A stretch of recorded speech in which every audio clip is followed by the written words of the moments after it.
جو اس وقت اسپیکر کی رولنگ تھی پنجاب اسمبلی میں، 2022 کی بات کر رہا ہوں، تو ڈپٹی اسپیکر نے راجہ بشارت جب کھڑے ہوئے تو راجہ بشارت نے کہا کہ جی آپ غلط کہہ رہے ہیں، غلط کہہ رہے ہیں. تو انہوں نے کہا کہ جی میں تو سپریم کورٹ کا فیصلہ پڑھ کر سنا رہا ہوں آپ کو، میں تو آئین کے آرٹیکلز پڑھ کر سنا رہا ہوں آپ کو کہ سپریم کورٹ اور آئین کے آرٹیکلز کیا کہتے ہیں. تو انہوں نے کہا کہ جی اسپیکر تو وہی بات کرے گا نا جو آئین میں لکھا ہے، جو کانسٹیٹیوشن میں لکھا ہے.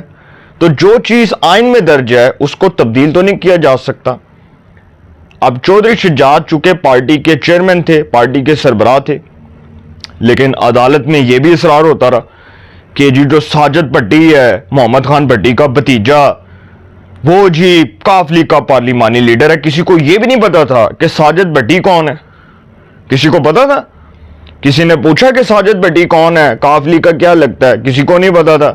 اچھا جی ساجد بھٹی نا کاف لیگ کا پارلیمانی لیڈر ہے. بھئی آپ نے بنایا، ہم نے تو نہیں بنایا. پہلے اس سے پہلے تو کاف لیگ والوں کو بھی نہیں پتا تھا کہ ہمارا پارلیمانی لیڈر کون ہے اسمبلی کے اندر. یہ بھی نہیں پتا تھا کاف لیگ کو. لیکن چونکہ پرویز الہی صاحب کو اس وقت جتوانا تھا اور ان کو صوبہ پنجاب کے اوپر مسلط کرنا تھا، اور وہ فیصلہ زبردستی مسلط کروایا گیا. اور پھر بندیال صاحب نے کہا کہ جی اسپیکر کی رولنگ کو کالعدم قرار دے رہے ہیں اور پرویز الہی کو بطور وزیر اعلیٰ پنجاب بنانے کا فیصلہ جاری کر رہے ہیں، اور پرویز الہی جی وزیر اعلیٰ پنجاب ہوں گے. اگر اتنا شوق تھا پرویز الہی کو وزیر اعلیٰ پنجاب بنانے کا تو پہلے ووٹنگ تو کروا لیتے، پہلے دیکھ تو لیتے کہ پرویز الہی کے اوپر ان کی جماعت کے اندر سے نہیں، تحریک انصاف کے اندر سے لوگ ان پر عدم اعتماد کر رہے تھے، نو کانفیڈنس کر رہے تھے. میاں اسلم اقبال جیسے لوگ تھے.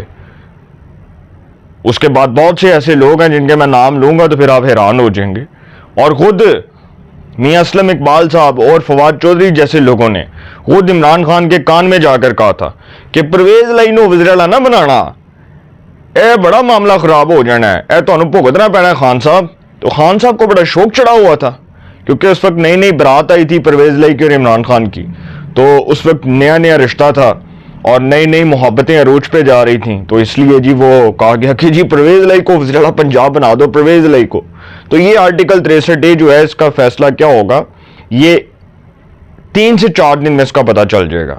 سپریم کورٹ جو ہے اس پر ایک بڑا تاریخی فیصلہ بھی دے سکتی ہے کیونکہ یہ کیس بڑا امپورٹنٹ ہے.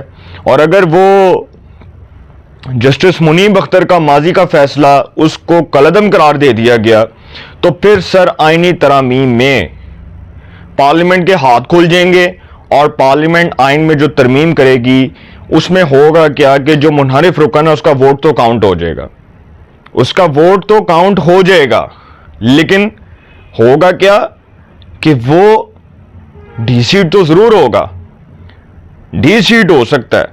اب یہ بھی دیکھنا پڑے گا کہ اس میں سپریم کورٹ ڈی سیٹ کا معاملہ جو ہے اس کو کیسے انٹیکل کرتی ہے، اس کو کیسے دیکھتی ہے. اگر وہ ڈی سیٹ والا فیصلہ برقرار رہا تو اٹ مینس کہ پھر اس کا ووٹ تو کاؤنٹ ہو گیا، وہ ڈی سیٹ بھی ہو گیا. پھر جب وہ ڈی سیٹ ہوا تو جس جماعت کو اس نے ووٹ کاسٹ کیا، جن کو حکومت کو ہی کیا نا، تو پھر ان کی طرف سے اگر اس کو ٹکٹ ملتا ہے تو دوبارہ وہ ممبر آف اسمبلی الیکٹ ہو سکتا ہے. تو اس میں کوئی اتنی بڑی بات نہیں ہے. اچھا دوسری بات یہ ہے کہ جو الیکشن ٹرائیبیونلز کے حوالے سے سپریم کورٹ آف پاکستان کا 5 رکنی لارجر بینچ اس کیس کی سماعت کر رہا تھا. Chief justice of Pakistan justice Qazi Faez Isa, justice Naeem Akhtar Afghan, justice Jamal Khan Mandokhel, justice Aqeel Abbasi اور جسٹس میرا خیال ہے ایک اور تھے جج، مجھے ان کا نام بھول گیا. تو 5 رکنی لارجر بینچ جو ہے وہ اس کیس کی سماعت کر رہا تھا. جسٹس نعیم اختر افغان اور جسٹس جمال خان مندوخیل، جسٹس نعیم اختر افغان جو ہیں وہ بھی اس بینچ کا حصہ تھے. جسٹس عقیل عباسی اور جسٹس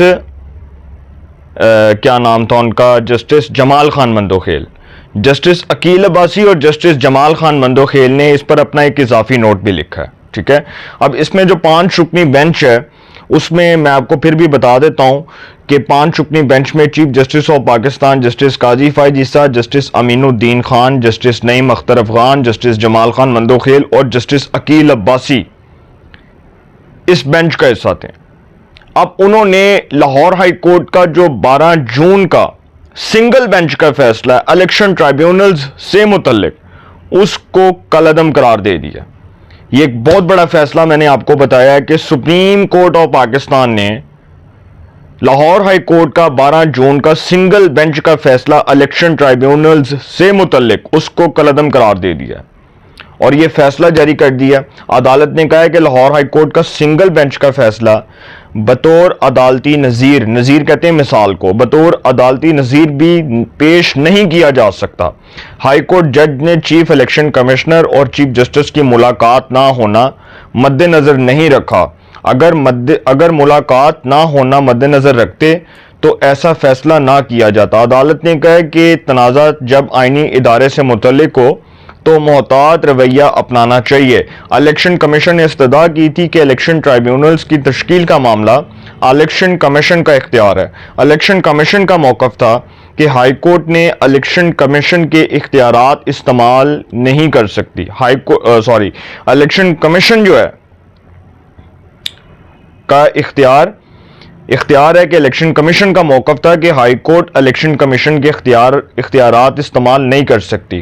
آئینی اداروں کے مابین تنازع پر محتاط رویہ اپنانا چاہیے۔ چیف جسٹس نے بتایا کہ جسٹس جمال مندوخیل اور جسٹس عقیل عباسی کا اضافی نوٹ ہے، انہوں نے اپنا اضافی نوٹ لکھا ہے۔ اب انہوں نے جو اپنا اضافی نوٹ لکھا ہے اس میں بھی انہوں نے بڑی انٹرسٹنگ باتیں کی ہیں۔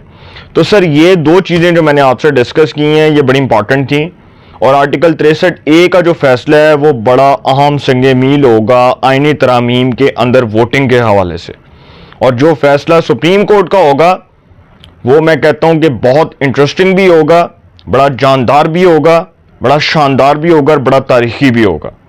تو اس کا انتظار کریں، 3 سے 4 دن میں ایکسپیکٹڈ ہے کہ آئینی ترامیم سے پہلے آرٹیکل 63A کا جو کیس ہے اس کا فیصلہ سنا دیا جائے گا۔ اپنی رائے کا کمنٹس میں ضرور اظہار کیجئے گا۔